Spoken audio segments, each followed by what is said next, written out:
At the bottom of your page, you'll notice a few icons. Let's start with layers. This icon expands and collapses the Layers tab. You'll also see Zoom. You can zoom in or zoom out of your canvas.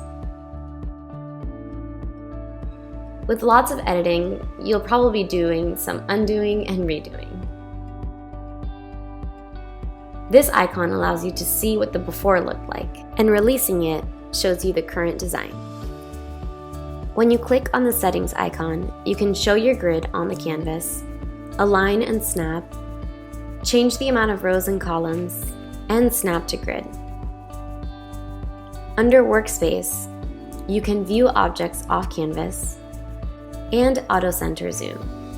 You can also change the color of your workspace.